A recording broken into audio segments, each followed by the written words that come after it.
이런 급변하는 시대 속에서도 여러분, 우리가 정말로 가치 있는 인생으로서 승리하는 삶을 살아가기 위해서는 어떻게 해야 되는 것입니까?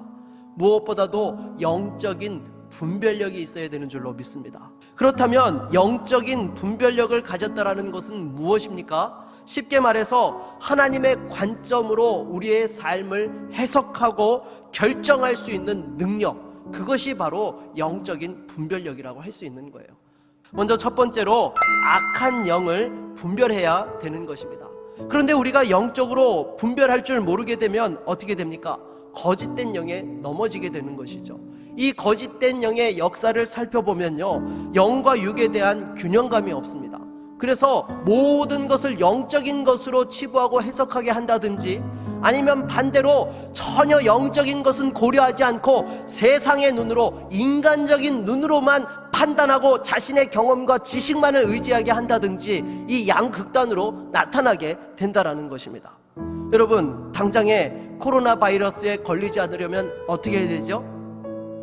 네, 물론 기도해야 됩니다. 하지만 중요한 것은요, 철저히 방역 수칙을 지켜야 되는 것이죠. 아무리 우리가 믿습니다, 아멘, 할렐루야를 외친다 하더라도요, 방역 수칙을 지키지 않으면 여러분, 코로나에 걸립니까? 안 걸립니까?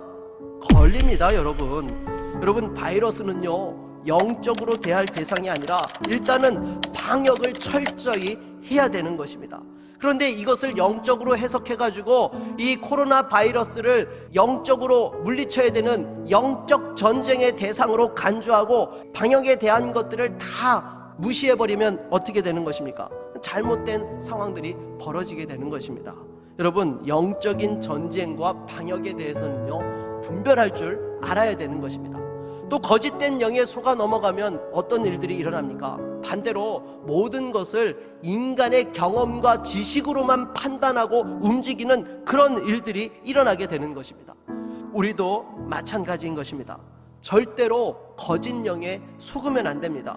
성령께서 우리 주변에 어떻게 역사하고 일하고 계시는지를 분별할 줄 알아야 되는 거예요.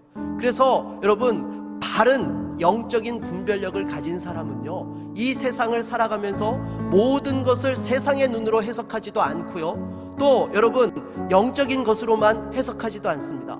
균형감을 가지고 이 속에서 바른 길을 갈 수 있도록 치우침이 없는 그런 모습들을 보인다라는 것입니다.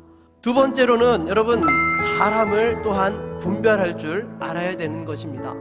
사람을 분별한다라는 것은요, 무엇보다도 기본적으로 이 사람이 하나님 편에 서 있는 사람인지 아닌지를 분별하라는 것입니다.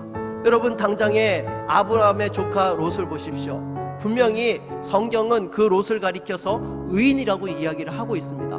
하지만 그 소돔성에서 살다 보니까 어떻게 되었어요? 소돔과 고모라 성이 멸망할 때에 자신이 가지고 있던 모든 것들을 다 잃어버렸어요. 게다가 사랑하는 아내는 소금기둥으로 변해버리고 그 어려운 일들이 벌어지게 되었다라는 것입니다.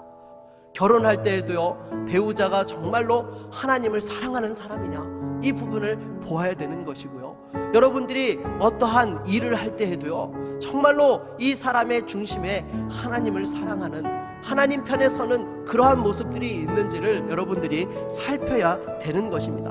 그래서 항상 하나님의 영이 충만하고 지혜로운 배우자를 택하고 바른 복음을 전하는 교회를 택하여서 신앙생활을 하실 수 있기를 바라겠습니다. 마지막으로 여러분, 우리가 영분별을 한다라는 것은요, 우리 살아가는 시대 속에서의 이뤄지는 여러 가지 사건과 상황에 대해서 분별할 줄 안다라는 것입니다. 이러한 것들을 우리가 잘하기 위해서는 기본적으로 늘 잊지 말아야 될 것이 있습니다. 무엇입니까?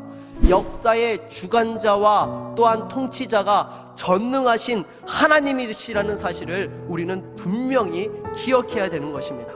여러분, 솔직히 이 방역 조치에 관련해서 교회에 들이대는 잣대가 너무 엄격하거든요. 솔직히 여러분, 이런 부분에 대해서 여러 가지 불편한 마음들이 있는 것은 사실입니다.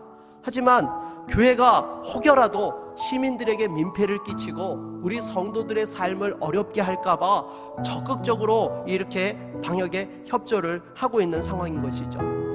하지만 여기서 우리가 놓지 말아야 될 것이 있죠. 이 모든 상황을 누가 허락하셨어요? 하나님께서 허락하셨어요.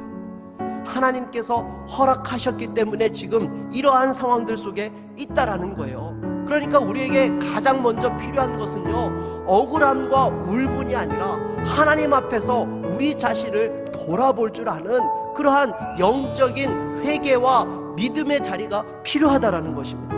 사랑하는 여러분, 정말로 어려운 상황들 속에서도요, 하나님께서 역사하시고 뜻하시는 바가 있다는 사실을 먼저 바라볼 수 있는 믿음의 성도가 될 수 있기를 바라겠습니다. 우리 삶에 일어나는 여러 가지 사건과 상황들에 대하여서 인간적으로 판단하기에 앞서서 하나님께서 일들을 통하여 일하고 계신다는 것을 먼저 인정해야 되고, 하나님의 뜻을 우리가 찾고 구해야 되는 줄로 믿습니다.